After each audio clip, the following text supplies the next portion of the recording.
Crecer en la Fe presenta el estudio de las Sagradas Escrituras. Será de mucho provecho para tu crecimiento espiritual. Bienvenido.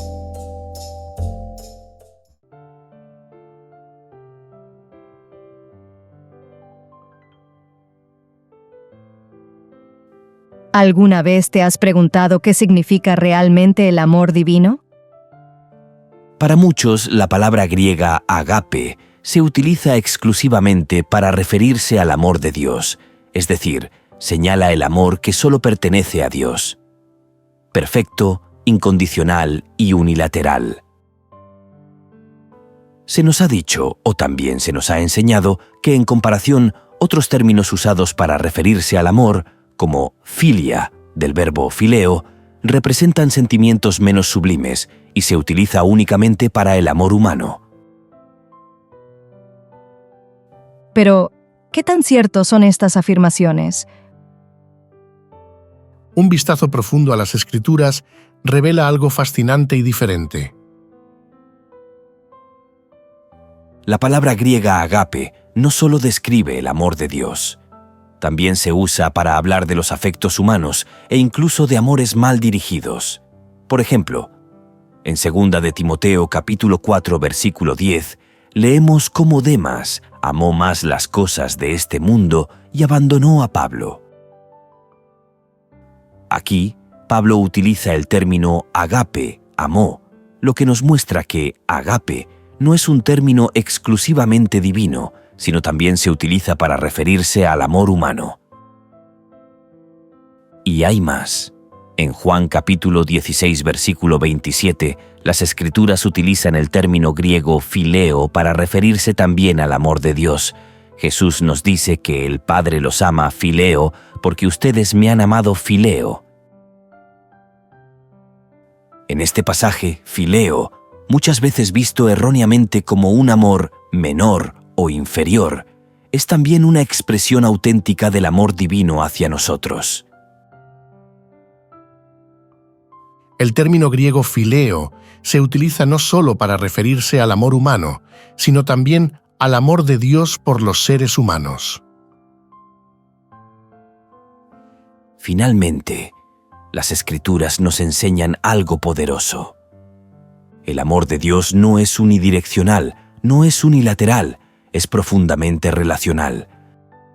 Dios se involucra, se conmueve y le importa si respondemos a su amor, reflejándolo hacia Él y hacia los demás. Podemos concluir lo siguiente. Primero, el término agape no es exclusivo del amor divino. Aunque tradicionalmente se ha enseñado que la palabra griega agape se refiere únicamente al amor de Dios, en las Escrituras también se usa para describir el amor humano e incluso, en algunos casos, amores mal dirigidos. Esto muestra que agape no es un término exclusivamente divino, sino que tiene un alcance más amplio, incluso en contextos humanos. Segundo, el término fileo también expresa el amor divino. El término fileo, generalmente considerado un amor menos sublime o inferior al de agape, también es utilizado en las Escrituras para describir el amor de Dios.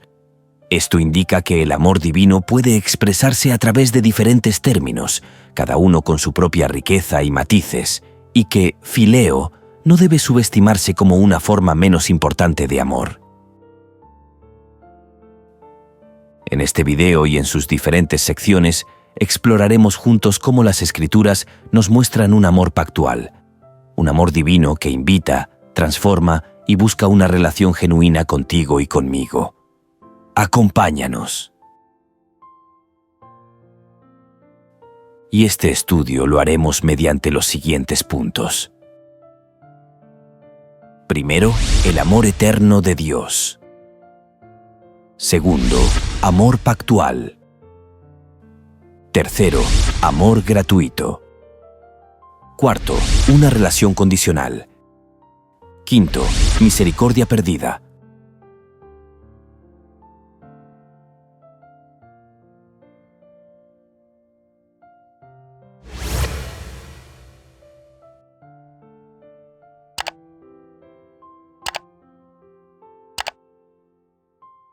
el amor eterno de Dios.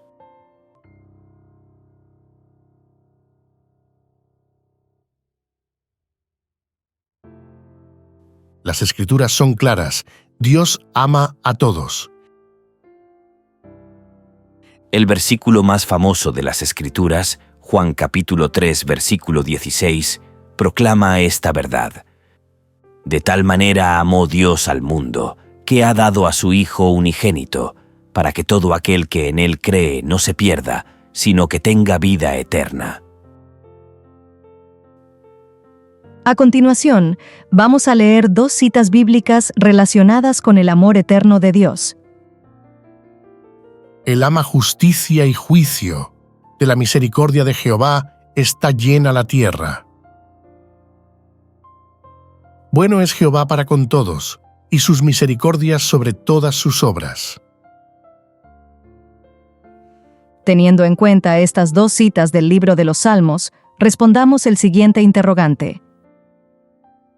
¿Qué enseñan estos versículos acerca de la extensión o alcance del amor, la compasión y la misericordia de Dios? Veamos lo que nos enseñan estos versículos. El primer texto, Salmos 33, versículo 5, muestra que el amor de Dios no es limitado ni exclusivo para unos pocos. Su alcance es universal, llenando toda la tierra. Esto refleja no solo la amplitud de su amor, sino también su compromiso con los valores de justicia y rectitud. En otras palabras, el amor de Dios es tanto vasto como justo, alcanzando a toda la creación. el segundo texto, Salmos 145, versículo 9. Aquí, en este salmo, el alcance de la bondad y compasión de Dios se enfatiza aún más, extendiéndose a todos y a toda su creación. Esto incluye a todas las personas, sin importar su condición, y también a todo ser viviente. Este versículo subraya la naturaleza inclusiva de la misericordia de Dios, que no excluye a nadie de su cuidado y bondad. Ambos versículos destacan la inmensidad y universalidad del amor, la compasión y la misericordia de Dios. Él no solo ama lo que es justo y recto, sino que también extiende su bondad y cuidado a toda la creación, sin restricciones. Esto nos invita a reflexionar sobre la naturaleza de un Dios que es justo, amoroso y profundamente comprometido con todas sus criaturas. Algunas personas pueden pensar que no son dignas de ser amadas o que Dios puede amar a todos los demás menos a ellas. Sin embargo, la Biblia proclama sistemáticamente que Dios ama a todas las personas. No hay nadie a quien Él no ame.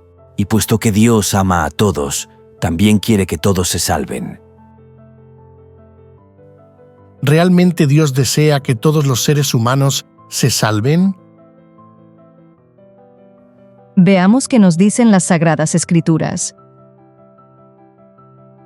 El Señor no retarda su promesa, según algunos la tienen por tardanza, sino que es paciente para con nosotros, no queriendo que ninguno perezca, sino que todos procedan al arrepentimiento.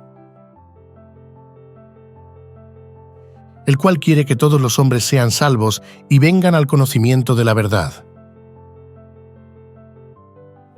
Diles: vivo yo, dice Jehová el Señor, que no quiero la muerte del impío, sino que se vuelva el impío de su camino, y que viva. Volveos, volveos de vuestros malos caminos. ¿Por qué moriréis, oh casa de Israel? Teniendo en cuenta las anteriores citas bíblicas, respondamos: ¿Qué enseñan estos textos acerca del amor de Dios y de su deseo de salvar a todos? Las tres citas bíblicas reflejan de manera clara y contundente el amor de Dios y su profundo deseo de salvar a toda la humanidad. Vamos a analizar cada una de ellas. Primera cita, Segunda de Pedro, capítulo 3, versículo 9. Esta cita enseña que la paciencia de Dios es un signo de su amor y de su deseo de que todas las personas se arrepientan y encuentren la salvación. A pesar de que el regreso de Cristo podría parecer demorado, Dios no actúa con indiferencia, sino que ofrece tiempo para que todos puedan arrepentirse y ser salvos. Su paciencia es un reflejo de su amor incondicional y de su voluntad de que nadie se pierda, sino que todos tengan oportunidad de ser reconciliados con Él. Segunda cita, Primera de Timoteo, capítulo 2, versículo 4. Esta cita refuerza la idea de que la voluntad de Dios es que todos los seres humanos sean salvos. Dios no hace distinción entre las personas, y su deseo es que cada uno de nosotros llegue al conocimiento de la verdad, es decir, que conozca el Evangelio y acepte la salvación que ofrece. Su amor no es exclusivo ni limitado, sino que abarca a toda la humanidad. Tercera cita, Ezequiel, capítulo 33, versículo 11. Esta cita expresa el deseo de Dios de que los pecadores se arrepientan y cambien su camino para encontrar la vida. A través del profeta Ezequiel, Dios manifiesta que no se complace en la muerte de los impíos, sino en su arrepentimiento y restauración. Aquí se muestra claramente la misericordia de Dios, que anhela la salvación de todos y se opone a la perdición eterna. En el versículo siguiente de Juan capítulo 3, versículo 16, encontramos una declaración clave sobre el propósito de Dios. Dios no envió a su Hijo al mundo para condenar al mundo, sino para que el mundo sea salvo por él. Esta es una verdad poderosa. El deseo de Dios es la salvación de toda la humanidad. Si dependiera solo de Él, todos aceptarían su amor y serían salvos. Pero aquí está el detalle más importante. Dios no impone su amor a nadie. Él nos da libertad para aceptarlo o rechazarlo. Aunque algunos rechacen ese amor, lo sorprendente es que Dios nunca deja de amarlos. En Jeremías capítulo 31, versículo 3, Él dice: Con amor eterno te he amado, por eso te prolongué mi misericordia. El amor de Dios no tiene fin, es eterno, incansable y se extiende sin limitaciones. En muchos lugares de la Biblia encontramos este mensaje claro y repetido. El amor de Dios es eterno.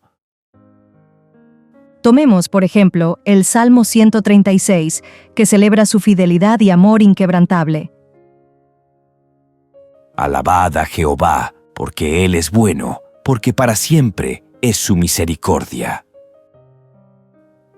Este amor de Dios tan grande e inagotable puede ser difícil de comprender, especialmente porque, como seres humanos, muchas veces nos cuesta amar a los demás de manera incondicional, ¿verdad? Pero, ¿qué pasaría si pudiéramos experimentar ese amor de manera personal? Si conociéramos profundamente el amor de Dios, nuestra vida sería diferente. Nuestro trato hacia los demás cambiaría por completo. Nos sentiríamos más compasivos, más pacientes y más dispuestos a dar sin esperar nada a cambio. Así que, te invito a reflexionar. ¿Qué pasaría si abriéramos nuestros corazones al amor eterno de Dios? Aceptar ese amor puede transformar nuestras vidas y nuestra manera de relacionarnos con los demás. Recuerda, el amor de Dios nunca se agota. Es eterno y está esperando ser aceptado por ti.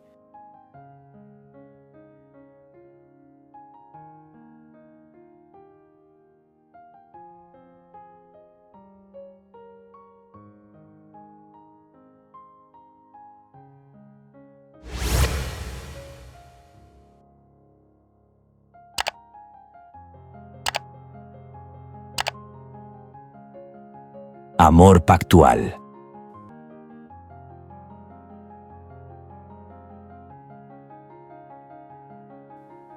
La Biblia describe a menudo la especial relación de amor de Dios con nosotros utilizando metáforas familiares o de parentesco, en particular metáforas del amor entre marido y mujer o de una madre buena por su hijo.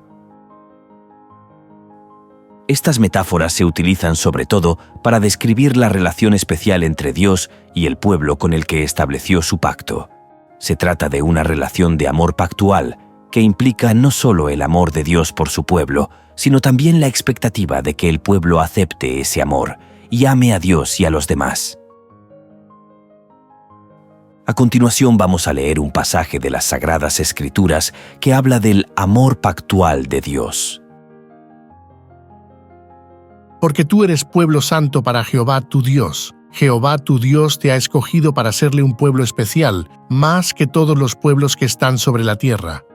No por ser vosotros más que todos los pueblos, os ha querido Jehová y os ha escogido, pues vosotros erais el más insignificante de todos los pueblos, sino por cuanto Jehová os amó y quiso guardar el juramento que juró a vuestros padres, os ha sacado Jehová con mano poderosa y os ha rescatado de servidumbre, de la mano de Faraón, rey de Egipto. Conoce, pues, que Jehová tu Dios es Dios, Dios fiel, que guarda el pacto y la misericordia a los que le aman y guardan sus mandamientos hasta 1000 generaciones. Según el anterior pasaje bíblico, respondamos el siguiente interrogante. ¿Qué nos enseñan estos versículos sobre la relación entre los pactos que hace Dios y su constante amor? El anterior pasaje resalta como mínimo 4 enseñanzas sobre los pactos y el amor constante de Dios. Primera, Dios escoge a su pueblo por amor, no por méritos humanos. Segunda, el pacto es una promesa fiel y eterna. Tercera, el pacto es un compromiso generacional. Cuarto, la obediencia como respuesta al amor de Dios. Expliquemos la primera enseñanza. Dios escoge a su pueblo por amor, no por méritos humanos. En estos versículos, Dios declara que escogió al pueblo de Israel, no por ser vosotros más que todos los pueblos, os ha querido Jehová y os ha escogido, sino por cuanto Jehová os amó. Esto muestra que la elección de Dios no fue por algo que Israel hiciera para merecerlo, sino por el amor incondicional de Dios hacia ellos.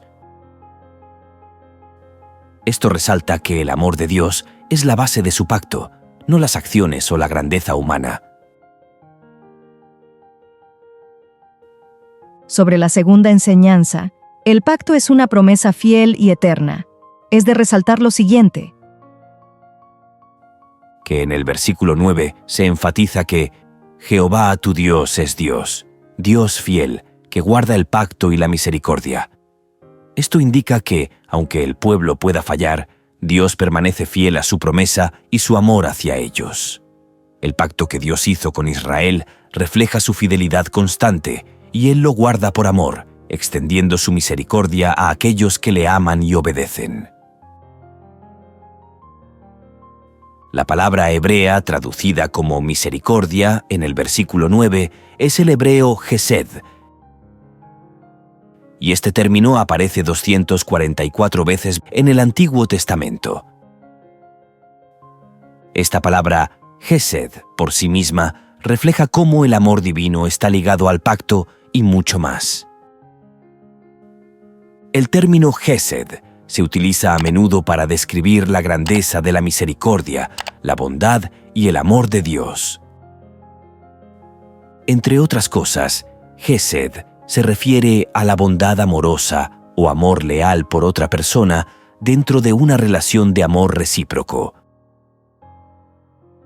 También implica el inicio de una relación de este tipo con la expectativa de que la otra parte muestre esa misma bondad y amor a cambio. El Hesed de Dios muestra que su bondad es extremadamente fiable, constante y duradera. Sin embargo, al mismo tiempo, la recepción de los beneficios del Hesed es condicional, ya que depende de la disposición de su pueblo a obedecer y sostener su parte de la relación. Sobre la tercera enseñanza, El pacto es un compromiso generacional. Este pasaje habla que Dios promete guardar el pacto y la misericordia a los que le aman y guardan sus mandamientos hasta 1000 generaciones. Esto muestra que el amor y la fidelidad de Dios no son temporales, sino que se extienden a lo largo de las generaciones. Dios asegura que su amor y pacto perdurarán, alcanzando a las generaciones futuras. terminaremos esta sección explicando la cuarta enseñanza, la obediencia como respuesta al amor de Dios. Deuteronomio capítulo 7 versículos del 6 al 9 destacan que el amor de Dios y su pacto exigen obediencia. Aunque Dios ofrece su amor y misericordia, es necesario que el pueblo guarde sus mandamientos. Esto muestra que el amor de Dios requiere una respuesta activa, donde el pueblo debe seguir sus leyes como muestra de amor. El amor inquebrantable de Dios es la base de todas las relaciones amorosas. Es un amor que nosotros nunca podríamos igualar. Dios no solo nos concedió por iniciativa propia la existencia, sino que también en Cristo se entregó voluntariamente por nosotros. Nadie tiene mayor amor que este, que uno ponga su vida por sus amigos. Sin duda, la mayor expresión del amor de Dios se reveló cuando el Señor se humilló a sí mismo, haciéndose obediente hasta la muerte y muerte de cruz. A partir del estudio de esta sección, se pueden extraer dos aplicaciones espirituales relevantes para todos los seres humanos. Primera, debemos aprender a vivir en la seguridad del amor incondicional y la fidelidad de Dios. Segunda, debemos responder al amor de Dios con obediencia y compromiso generacional. Debemos aprender a vivir en la seguridad del amor incondicional y la fidelidad de Dios.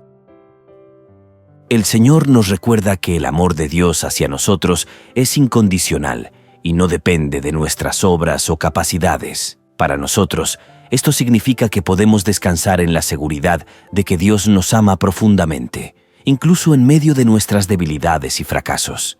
Su fidelidad al pacto, descrita como Gesed, amor leal y misericordioso, nos asegura que Él nunca nos abandonará. Debemos responder al amor de Dios con obediencia y compromiso generacional. El estudio destaca que el pacto de Dios requiere obediencia a los que le aman y guardan sus mandamientos. Esto no implica que la salvación se gane por obras, sino que el amor de Dios nos motiva a vivir obedeciendo y manteniendo una relación activa con Él. Además, el pacto tiene un impacto generacional, afectando no solo nuestra vida, sino también la de las futuras generaciones.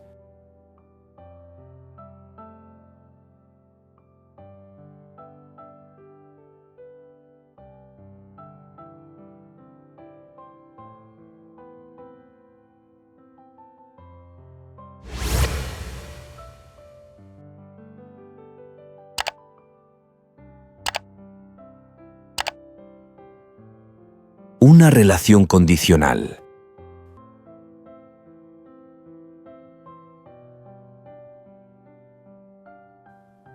Dios llama e invita a cada persona a una relación íntima de amor con Él, como se ve en la parábola del banquete de bodas registrada en Mateo. Responder adecuadamente a esa invitación implica obedecer el mandato divino de amar a Dios y a los demás. Disfrutar de los beneficios de esta relación con Dios depende de si uno decide libremente aceptar o rechazar su amor. A continuación vamos a leer unos textos bíblicos que están relacionados con el amor de Dios y sus beneficios. Texto número 1. Toda la maldad de ellos fue en Gilgal. Allí, pues, les tomé aversión. Por la perversidad de sus obras los echaré de mi casa. No los amaré más. Todos sus príncipes son desleales. Texto número 2. Porque así ha dicho Jehová, no entres en casa de luto, ni vayas a lamentar, ni los consueles, porque yo he quitado mi paz de este pueblo, dice Jehová, mi misericordia y mis piedades. Texto número 3. Mira pues la bondad y la severidad de Dios, la severidad ciertamente para con los que cayeron, pero la bondad para contigo si permaneces en esa bondad, pues de otra manera tú también serás cortado. Texto número 4. Conservaos en el amor de Dios, esperando la misericordia de nuestro Señor Jesucristo para vida eterna. Teniendo en cuenta los 4 anteriores textos, responde la siguiente pregunta. ¿Qué enseñan estos textos acerca de si los beneficios del amor de Dios pueden ser rechazados o incluso perdidos? Los anteriores textos enseñan que, aunque el amor de Dios es constante y fiel, los beneficios de su amor pueden ser rechazados o incluso perdidos debido a la desobediencia o el alejamiento voluntario de los seres humanos. Veamos qué nos dicen estos textos. El primer texto, el profeta Oseas. Muestra cómo, a pesar de que Dios amaba a su pueblo, sus obras de maldad y rebelión provocaron que Él se apartara de ellos. Dios los rechazó y les quitó los beneficios de su amor debido a su constante desobediencia y mal comportamiento. Esto enseña que el amor de Dios, aunque incondicional en su origen, puede ser rechazado a través de la desobediencia y el pecado. Sobre el segundo texto del profeta Jeremías, podemos decir lo siguiente. El profeta subraya que, en un momento de juicio, Dios apartó su paz, misericordia y compasión de su pueblo debido a su pecado. Esto muestra que los beneficios de su amor, tales como la paz y la misericordia, pueden ser retirados si el pueblo se aleja de él.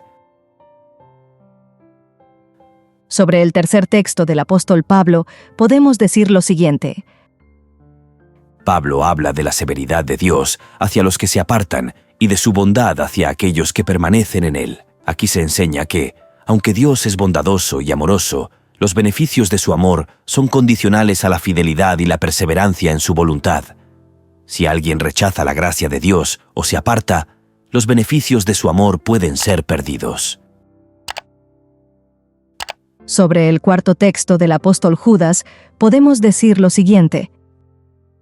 Se nos exhorta a los creyentes a conservarse en el amor de Dios, lo que implica que es posible alejarse o apartarse de ese amor. Aquí se muestra que es responsabilidad del creyente permanecer en la gracia y el amor de Dios para recibir los beneficios de la salvación y la vida eterna. En estos y otros textos, el hecho de disfrutar de los beneficios de una relación de amor con Dios se describe repetidamente como condicionado a la respuesta humana a ese amor. Sin embargo, no debemos cometer el error de pensar que Dios deja de amar a alguien. Como hemos visto, el amor de Dios es eterno. Juan dice respecto al amor de Dios y sus beneficios lo siguiente. El que tiene mis mandamientos y los guarda, ese es el que me ama, y el que me ama será amado por mi Padre, y yo lo amaré y me manifestaré a él. Del mismo modo, Jesús proclama a sus discípulos. El Padre mismo los ama, porque ustedes me han amado y han creído que yo salí de Dios. Estos y otros textos enseñan que el hecho de disfrutar de los beneficios de una relación salvífica con Dios depende de que aceptemos su amor, lo que también implica estar dispuestos a compartir ese amor con los demás. Una vez más, esto no significa que el amor de Dios deje de existir, pero así como no podemos impedir que el sol brille, pero podemos aislarnos de sus rayos, no podemos hacer nada para detener el amor eterno de Dios, pero podemos rechazar finalmente una relación con Dios y, por tanto, aislarnos de lo que nos ofrece, especialmente de la vida eterna. El estudio de esta sección nos deja 2 aplicaciones espirituales. Primera, aceptar el amor de Dios y responder con obediencia. Segunda, permanecer en el amor de Dios para no perder los beneficios espirituales. Sobre la primera aplicación espiritual, aceptar el amor de Dios y responder con obediencia, podemos decir: Los textos analizados nos enseñan que, aunque Dios ofrece su amor incondicionalmente, la forma en que respondemos a su invitación de relación determina si disfrutamos de los beneficios de ese amor. La invitación de Dios es incondicional, pero nuestra respuesta, que se expresa en obedecer sus mandamientos y amarlo a Él y a los demás, es crucial. Así, la primera aplicación para nosotros es tomar la decisión activa de aceptar el amor de Dios y responder con obediencia para poder disfrutar de los beneficios de una relación salvadora con Él. Sobre la segunda aplicación espiritual, permanecer en el amor de Dios para no perder los beneficios espirituales, podemos decir: Este estudio también nos enseña que, aunque Dios no deja de amar, es posible que los beneficios de su amor, como la paz, la misericordia y la vida eterna, sean perdidos si nos apartamos de Él. Pablo advierte que la bondad de Dios es condicional a nuestra perseverancia en su voluntad. Igualmente, Judas nos exhorta a conservarnos en el amor de Dios. Esta aplicación implica que, como cristianos, debemos permanecer firmes en nuestra relación con Dios para no alejarnos de los beneficios de su amor, como la paz interior, la gracia y la salvación eterna.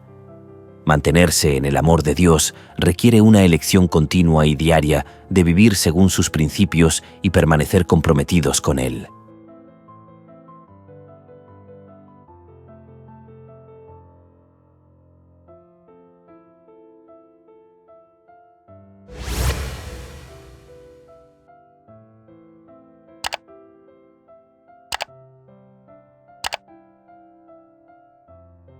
Misericordia perdida.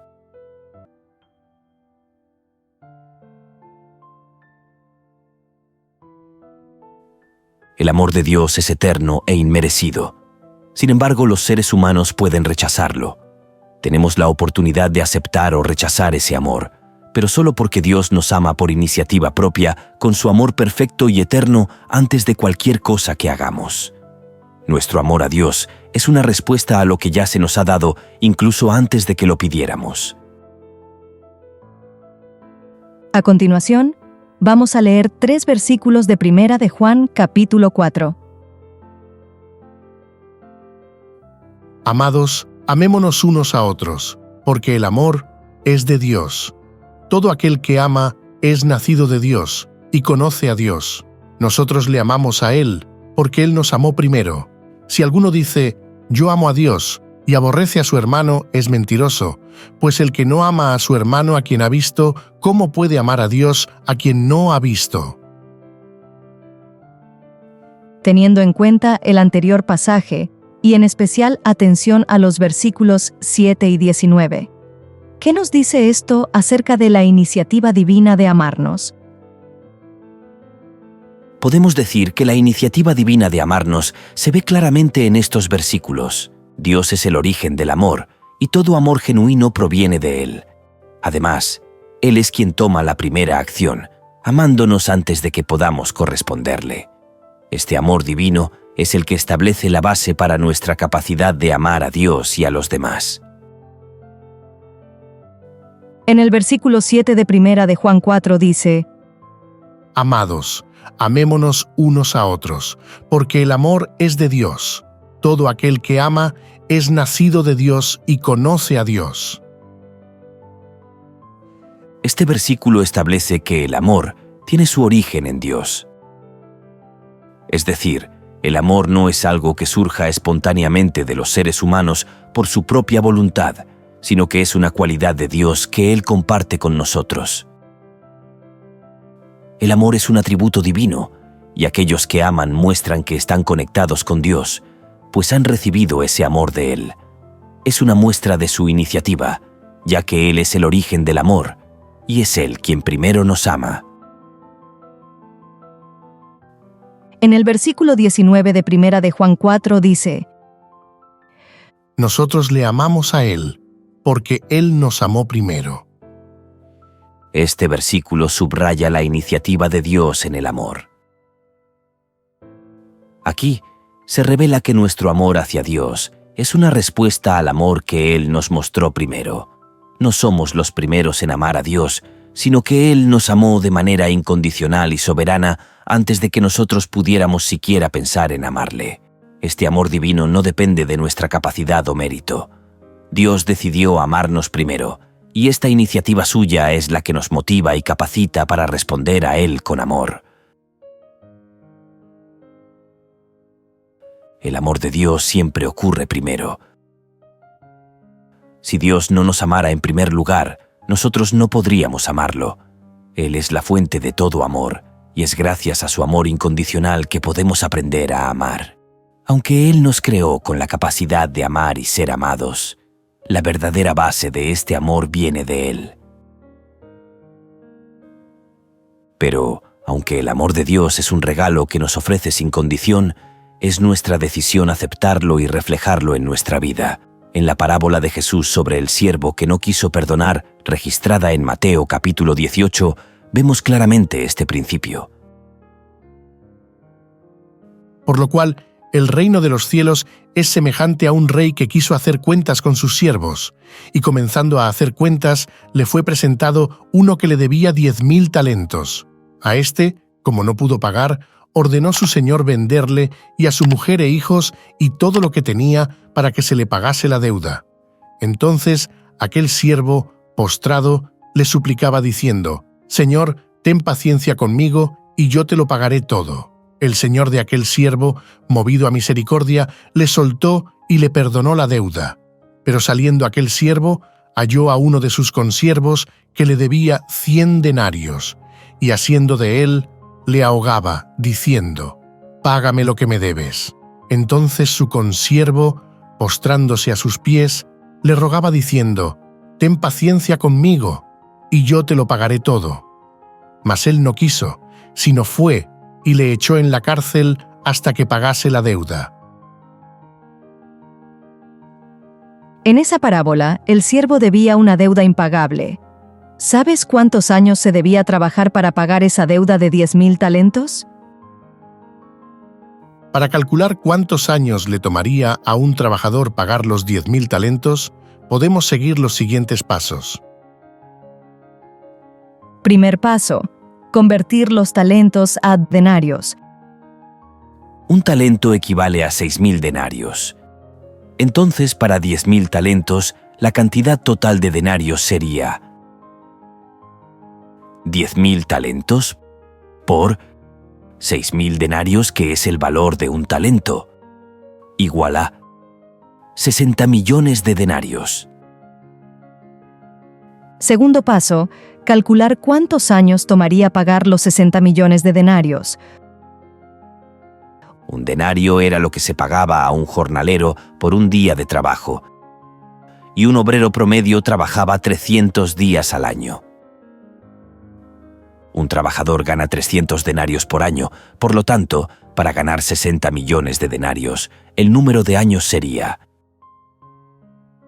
60 millones de denarios dividido entre 300 denarios igual a 200.000. Por lo tanto, un trabajador necesitaría 200.000 años para pagar los 10.000 talentos. Imposible pagar esa deuda. Sin embargo, el rey, lleno de compasión, perdonó toda esa deuda, algo inmenso, algo que el siervo jamás podría haber devuelto. De esta sección podemos extraer 2 lecciones espirituales para nuestra vida.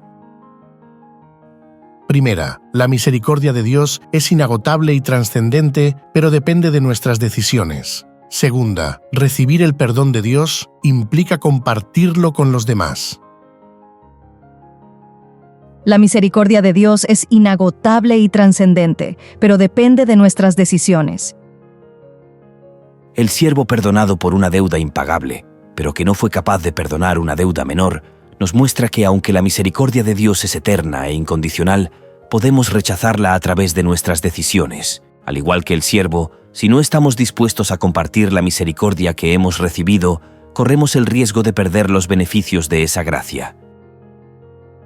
La lección aquí es que debemos mantenernos receptivos a la misericordia divina y no endurecer nuestros corazones ante el perdón de Dios. Recibir el perdón de Dios implica compartirlo con los demás. El perdón que hemos recibido de Dios no debe quedarse solo con nosotros. Debemos reflejarlo en nuestra vida al perdonar a los demás. La parábola muestra que el rey se encolerizó al ver la falta de compasión del siervo, a pesar de haber recibido un perdón inmenso. Así, como creyentes, estamos llamados a aceptar la misericordia de Dios, pero también a vivirla, extendiéndola a los demás. Vivir en su gracia implica practicar el perdón y compartir el amor que Dios nos ha dado.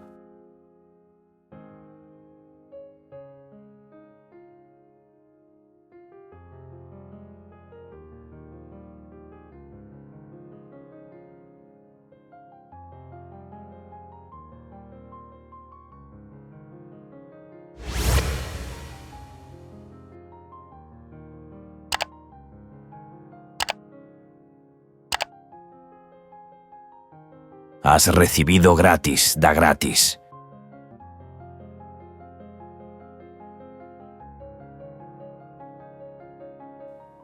Así como el siervo de la parábola no podía pagar su deuda a su amo, nosotros nunca podríamos compensar a Dios por la nuestra. Nunca podríamos ganar o merecer el amor de Dios. Pero Dios muestra su amor para con nosotros en que, siendo aún pecadores, Cristo murió por nosotros.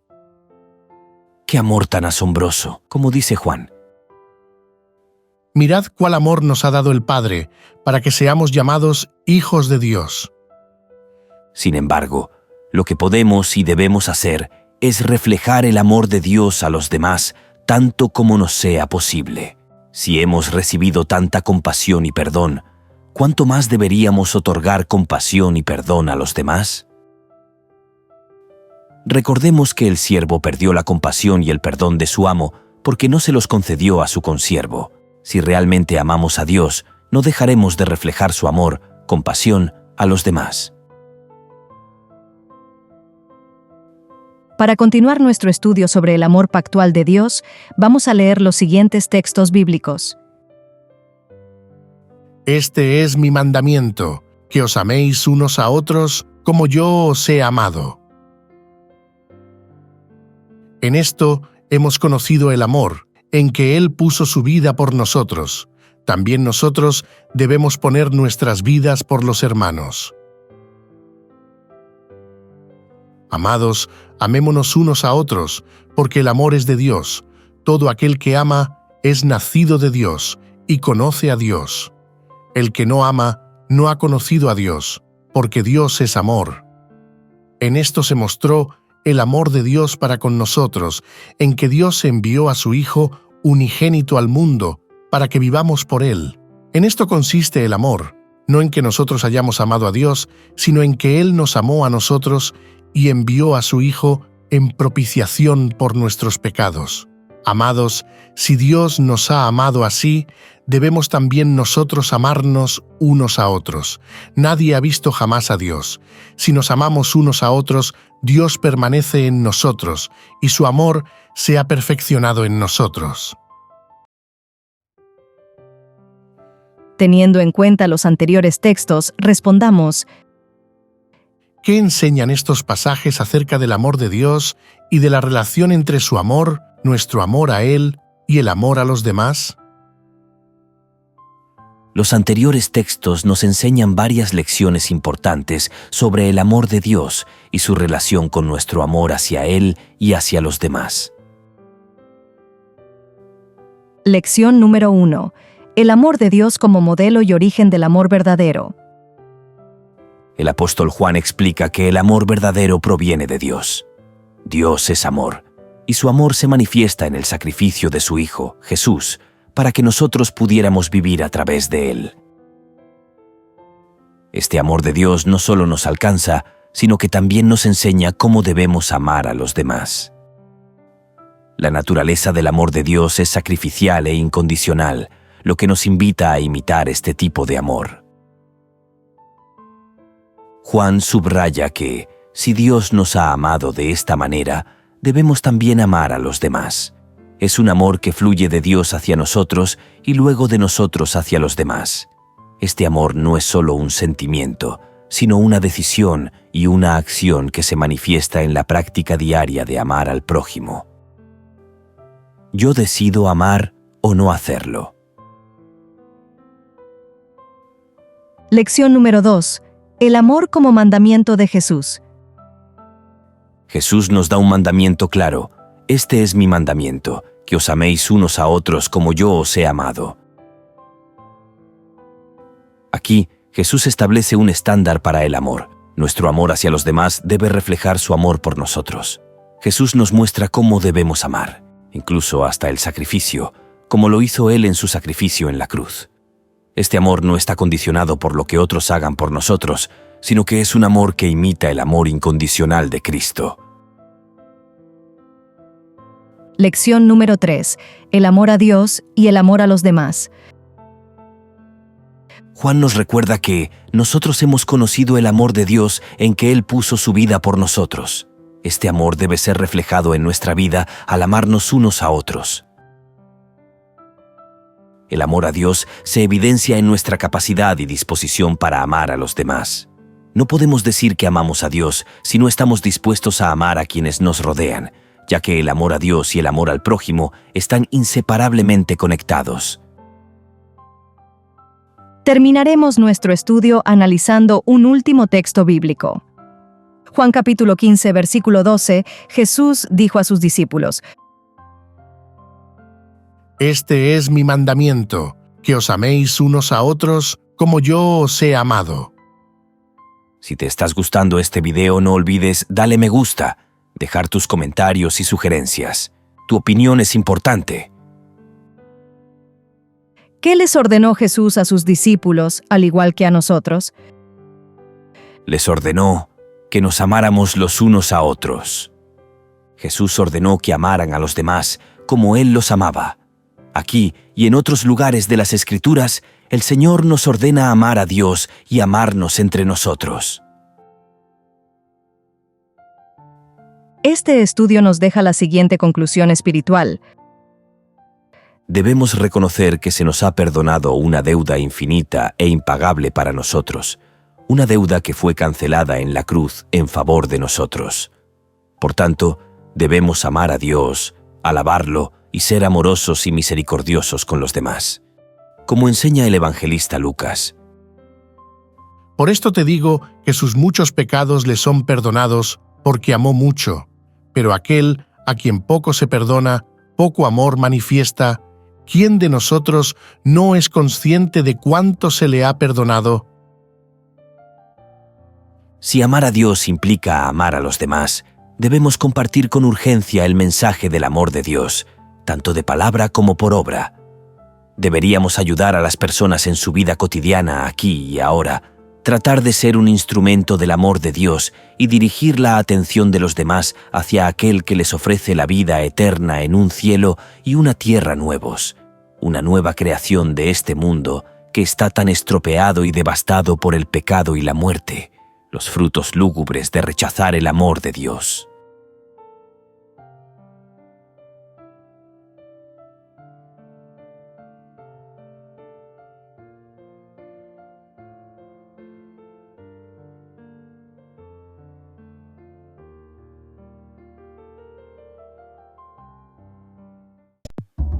Crecer en la fe les invita y les motiva a seguir estudiando las Sagradas Escrituras a través de este material.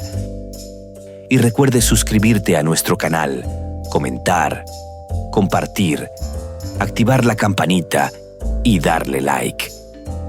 Esto será de gran ayuda para el crecimiento de nuestro ministerio y así poder llegar a muchas personas más. Muchas gracias por tu apoyo. Dios te bendiga.